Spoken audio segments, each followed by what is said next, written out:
my friends and rivals. Welcome to another episode of the Money and Breakfast podcast. We're pleased and honored to have as our guest today the Ambassador of the Republic of Mali to the United States, the Honorable Sekou Berthe.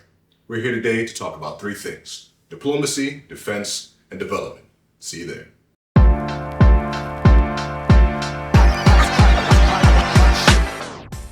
Welcome, my friends and rivals, to another episode of the Money and Breakfast podcast. We are pleased and honored to host here today His Excellency, the Ambassador to the Republic of Mali to the United States, Sekou Berthe.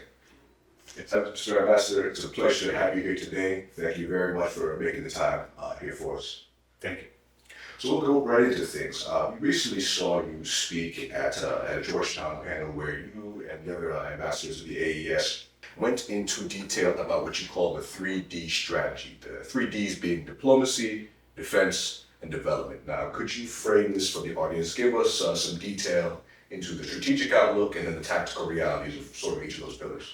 Thank you for the opportunity to come to my office and to talk to you today about Mali and the Confederation of the Alliance of the Sahel States.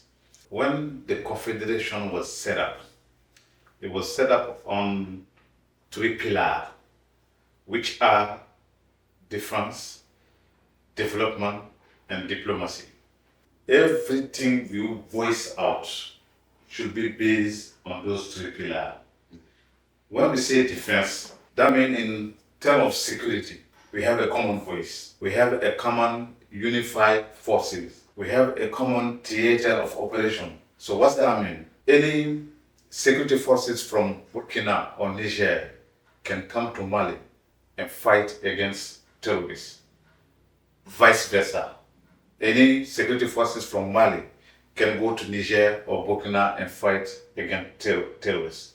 So that's why the three countries have decided together to set up a unified forces, and our tri-state territories constitute a one theater of operation for all the security forces.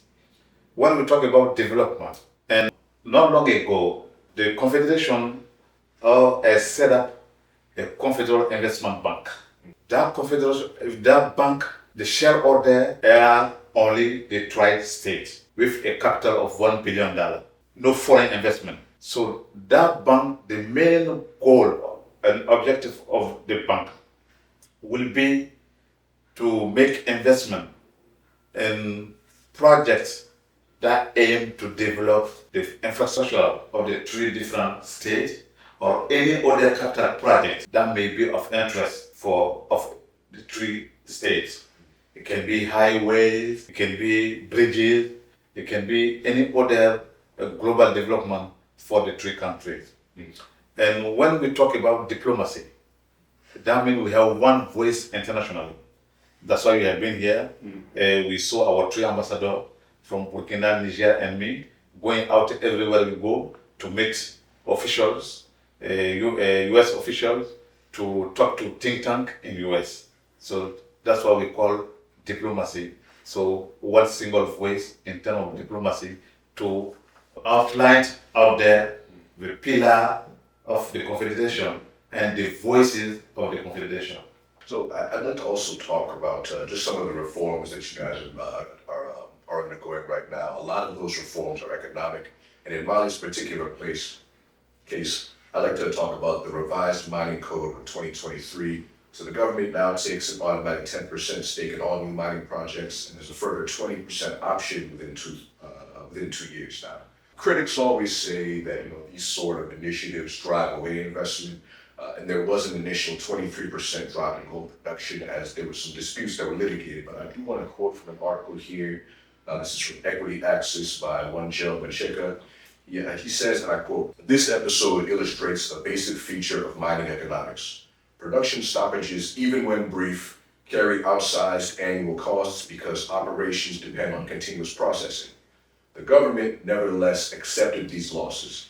Compliance and control were treated as priorities rather than secondary considerations."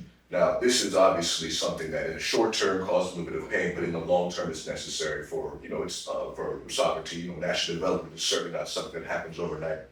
I'd like your commentary on the characterization of these events given the AES's sovereignty-based stance, what do you anticipate any similar frameworks in other sectors? Are there things going on right now that people should keep their eye on for similar things to happen? And You know, for a long period of time, Africa has been blamed being a poor continent, while very rich minerally and in terms of natural resources.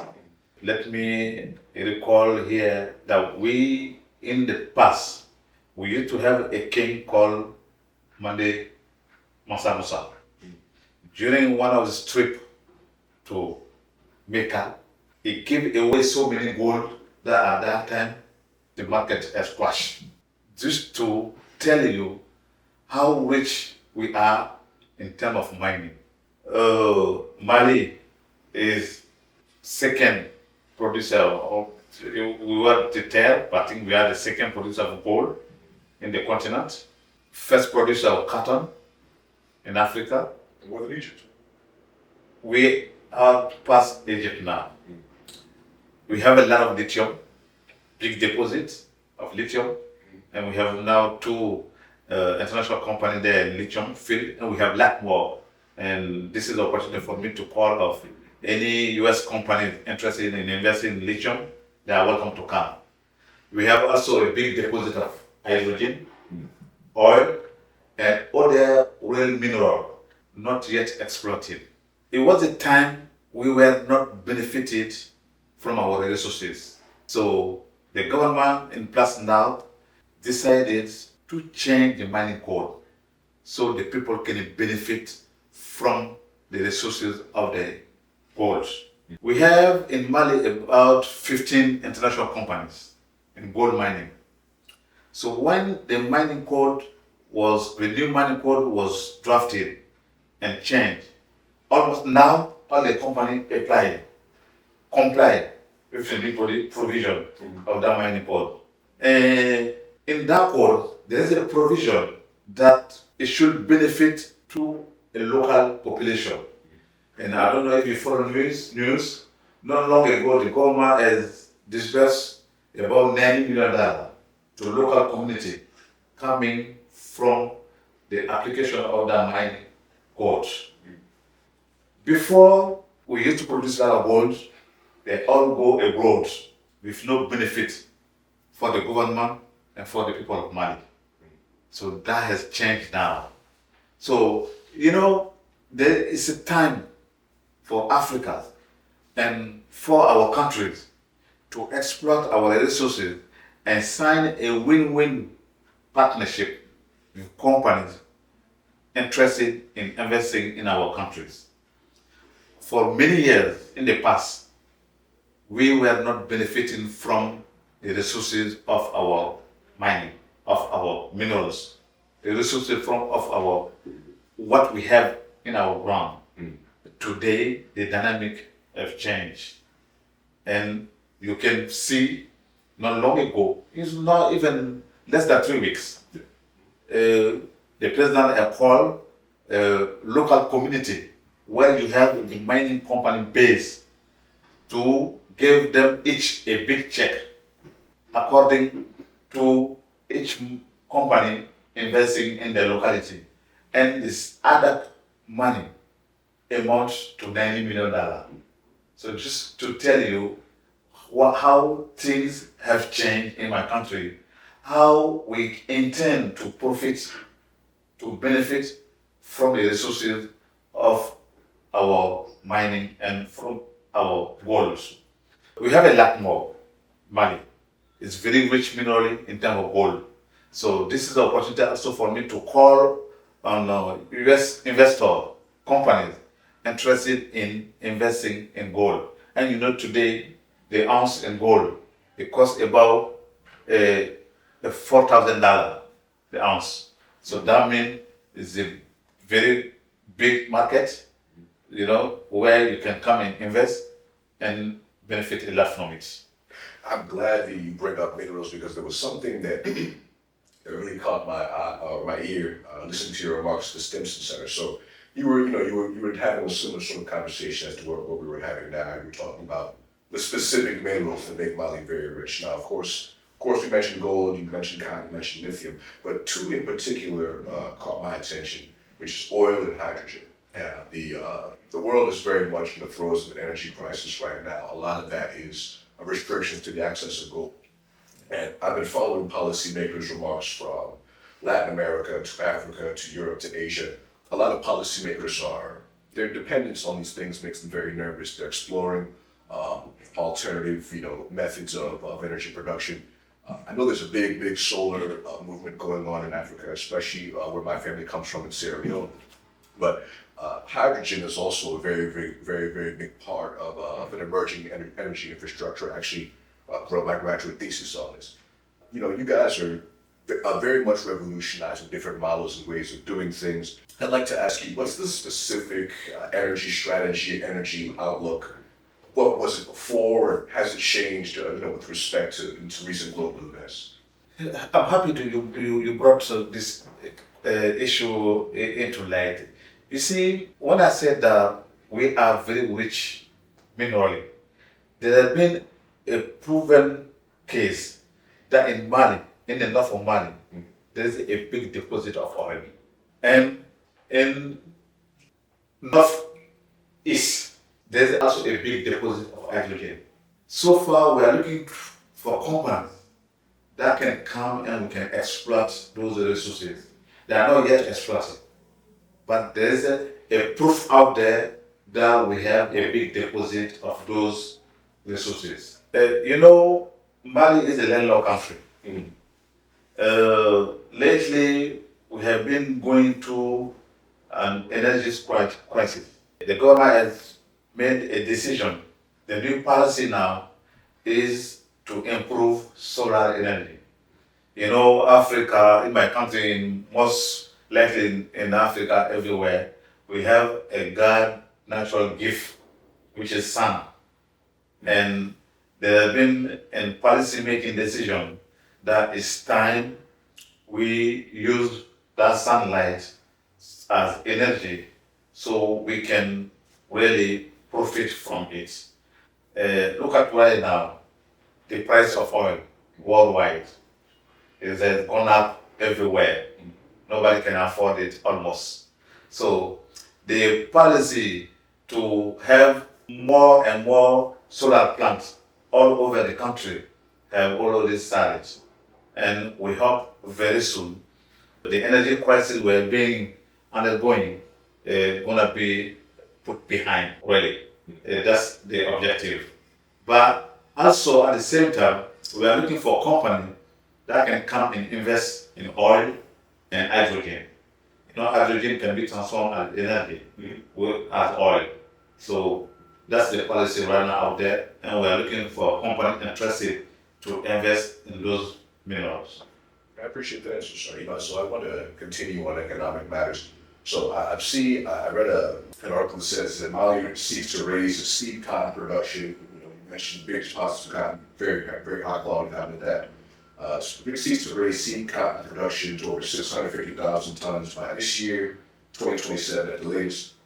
I was speaking to Her Excellency from Niger, asking her a bit about how to sort of develop these things in the grand scheme of that 3D policy structure. And she spoke in a very similar way as you spoke at the beginning of the conversation, in which the message is very disciplined. It is always framed from sort of 3D outwards, and at first, most importantly, obviously being defense. So even when I was asking her, she first framed the defense situation and then answered my questions. Tell me your perspective a bit on the balancing act that is necessary to maintain a robust security apparatus and continue to make progress on the security front, but also spur the type of innovation and dynamism that the three Sahelin states will need to grow to their maximum potential. Our economy are mostly based on agriculture, livestock, and minerals. In terms of agriculture, like I told you from the beginning, we are the first producer of cotton. Mali is one of the biggest producer of cotton in Africa, and good quality, really. So every year there is a policy to try to train more farmers in agriculture especially in cotton field, so we can produce more and export. And mostly the cotton is produced in Mali to export, mostly. But now there's a policy to put in place plants that can transform cotton for the local consumption. There's a policy right now in place. That's why we have a plant. There's the one city called Sekou that's working very well, and there's a policy to create more plant in different cities in Mali. As agricultural country, the 15% of our budget goes toward agriculture. That's a mandate provided in our constitution. So just to tell you how the focus of the country is based on agriculture. But we have been undergoing through a security crisis for a long period of time, which is not our making for geopolitical reason, because we decided to be ourselves, to choose for ourselves what we want to do, what we want to act on. For that reason, the tri-states, the three countries of the Confederation of Sahel State, have been a victim of a terrorism for many years now going on. We understood we are not a terrorist country. We don't condemn terrorists. We don't know where they are from. We are a very hospitable countries. I remember when I was a child, we used to get a lot of tourists from US going to Timbuktu and going to Badala. I mean, the Dogon area. I remember that very well. But today, because of terrorism, those tourists has come down. But we have no choice that to fight against those terrorists. And the objective of the government, the different government of the Confederation of Sahel State, is to securitize as much as possible the country so people can work, live, and travel freely within the tri-states. That's the objective. So far today, in terms of security, things are going well. We don't have as many attacks we used to have before, because how's the terrorism? You don't have your enemy in face. Right. You don't know them. They can come and attack anywhere, anyhow. And the price, civilians are paying huge prices against terrorism attack, as well as our security forces. And please allow me, please, to send my condolences to all those people who were lost their life as victims of terrorism attack in our countries. My sincerest condolences. You guys have come, and I see you guys as, your three excellencies have come from a very, very human-centered perspective, I think. Let's talk about a little bit about the Human Capital Development Fund. So there's different angles that I'm seeing to the Human Capital Development, just from the conversation that we're having. Improving economic outcomes, to be able to invest more in education and things. There was a Rosatom nuclear education pact with Russia. You sent some students over to learn, to study, To be trained, to be trained in nuclear plant. Yeah. because of the deposits of uranium and such. Tell me a little bit about the full picture of human capital development in the AES, from education to infrastructure to, we just talked about the security component, but sort of a holistic view of the entire project. Yeah, thank you. This is a very good question. There's no development without the human capital. Any development beyond human resources, I think, can be led to nothing. So that's why today the different government of the Confederation investing a lot in terms of training, education, be it internally or externally, so that we can have a new generation of people, of trained human beings to move forward the objective the respective president have today for the Confederation. To that end, there have been students sent abroad to be trained in nuclear plants, because You cannot talk about development without having energy. Energy is the basis of a meaningful development anywhere and anytime. So, with a long-term planning, the government has decided to have a small nuclear plants so that what we are going through today in terms of energy crisis can be taken care by our own people, not from people turning outside to come and help. So it's because of that, like you said, it's not like you follow news of very well in the Confederation. So there has been some MOU signed with a company, a global like Saturn, to train and educate our citizens in nuclear so that in the near future we can have specialists in that field. And to that, just to follow up on that. So, and this is something that we briefly, I guess, touched on in the Georgetown talks. So, well, actually, this was the Stimson Center talk. Excuse me, but you gave a lot of context to the narrative that there's a prevailing narrative in the West and elsewhere that these guys that kicked out the French and they just went and they invited the Russians. And you clarified that we purchased military equipment. I'll paraphrase you. We purchased military equipment. Any country, anywhere in the world, when military equipment is purchased, foreign soldiers will always arrive to train the recipient country on the usage of that military equipment. Now, Exactly. I've seen the narrative all over social media going the completely other way. And when things like that are going on, it can create false perceptions. It can undermine productive partnerships. Sometimes people my age might be interested in Africa, interested in investing, might be driven away if they believe something that is false. Tell me about the media strategy in terms of counter-signaling these things. Now, this is something that I asked Her Excellency as well. She, of course, framed this from the defense angle first, but then she expressed a lot of, I think, optimism with respect to talks like the ones at Georgetown, like the Stimson Center, conversations like this which can push back against those narratives. I would like to comment some of your commentary there, sir.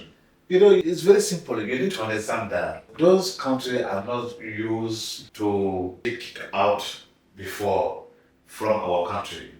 They used to come, do whatever they want, anywhere they want in your country, and with no consequences for them. So when we decided to be ourselves, when we have decided to be in charge of our security, when we have decided to refuse to outsource our security, there were some folks out there, some countries out there are not happy with those policies. So you need to expect that they will develop and make narrative, otherwise contradicting or put out different narrative out there to try to contradict, favor themselves in the foreign media. But this is not a new thing. We are used to that. But you need to understand, and people out there need to understand, with the Confederation of Sahel States, there is a new dynamic in place in terms of governance in Africa. We have decided to come together to be in charge of our own security. We have decided not to outsource or establish our security to any foreign country. We have decided that if we buy any military equipment from any foreign country, there's an agreement everywhere, there's an MOU everywhere in the world that the country from which we buy military equipment will send troops to train your own security forces how to use those military equipment. It's not new. This is something that has been going on everywhere in all business dealing everywhere. But you see, you want us to buy your equipment. If we refuse and we go to him to buy our military equipment, of course you're not going to be happy. You understand? So you're going to try to do everything possible to tarnish our image in the foreign media or out there, or to do everything possible so to complain about us. So you need to understand that it's not a new policy, that's an old policy going on for years since slavery, colonization, and now new colonialism. But we are focused on what we want, we are focused on what we want to achieve, and we are going straight to that. Any narrative out there, any new thing out there will prevent us to move to what we want to do. So that's what I can tell you about this case. We have decided to be ourselves. We have decided to talk for ourselves. We have decided to not let any foreign agent to talk for us. So that's what we call sovereignty, and we want people and countries out there to respect our choices, to respect our sovereignty, to respect our decision-making policy. That's our choice, and we want them to understand that. It's not against anybody, it's not against any country, it's not against any government, it's not against any particular state, but it's just the way we want to conduct ourselves in foreign arena. We want to conduct ourselves in foreign policy. I'd like to touch on the diplomatic side of things, if you will. So, one of the things that I was thinking about with respect to the AES is, the biggest story is always going to be that these countries kicked out the French are now establishing this new paradigm. So, but a lot of the news we see with respect to these nations is what is these nations' relationship to Europe, especially France? What is these nations' relationship to the United States? I'm interested in your in just knowing how is the diplomatic perspective change sort of outside of these places. For example, I'm looking at a book from Colombia here. I remember being in grad school and a lot of Latin American students, a lot of African students said, there seems to be this black hole where these two places don't really talk. Have you seen any sort of diplomatic developments elsewhere, or lesser talked about ones that make you optimistic, or give you reasons to believe the progress is being made? The Confederation of Alliance Sahel State has a bright future ahead. And we have put out there a new voice in foreign policy. We have a good partnership with US. We have a good partnership with any country that respects our sovereignty. That's the bottom line. We have no issue with anybody unless you want to create issue with yourself against us. We said all along we are open to any partnership. We are not there preventing ourselves to do businesses or any dealing with anybody or with any state out there. We have a confederation today with one flag, you understand? One passport, we have one passport, which is called passport AS, one biometric ID. That I didn't know. Yes, each country is implementing for themselves. We did for ourselves, Burkina did, and Niger is doing now. Okay? So, I said before, one investment confederal bank, one national anthem, that's there, one motto, that's there. So, we are putting in place everything that a country will need to be itself. And the objective is to move from confederation to federation. You know how federation work here in the US? That's the objective. So that means we're gonna have, if we move from confederation to federation, one president of the federation, which will be elected or designated by the tri-state. We don't know yet what form that will take. But so far now, if the confederation is, we have a rotational president. The first presidency was allocated to Mali. Now it is Burkina, and it's a rotation for 1 year as confederation. And after Burkina, it's going to be Niger. But there are provisions in place to harmonize different law in the different tri-states, so that when we move to next step, everything will be ready to set up a federation. So we have a big ambition going forward, and please sit and watch. It would be my absolute pleasure to do so, sir. So I wanted to touch on one more thing. I know you have. I don't have too much time left. So you got many different, I guess, blocks of many different forms throughout the African continent. I remember the gentleman from the Stimson Center. He mentioned a North African Confederation. Maghreb. Yeah, the name escaped me. Maghreb. Yes. There we have the EAC over in East Africa. We have the AU. We have ECOWAS. We have all these sorts of trade blocks. And then we have the AES, which has popped out as this new figure. do you guys, how do you guys position yourselves in terms of relations with these other blocs, especially since things did get bellicose for a moment there. There was some tension, but now that things have moved beyond that point, what would you say is the current relationship with these other blocs, regions, nations, and then where do you think that these relationships will go? You have many regional blocs in Africa, but none of them is like ours. None of them.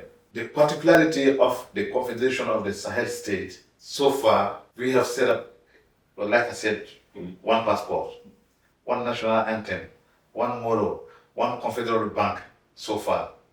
If you take all those confederations, none of them is such thing. So that's a big difference. Second, we have no issue at all with all those blocs, nor any African state.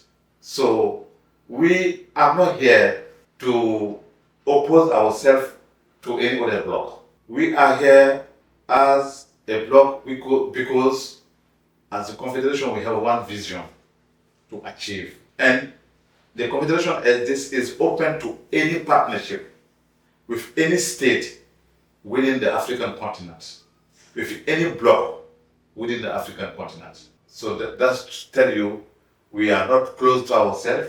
We are open to all of them.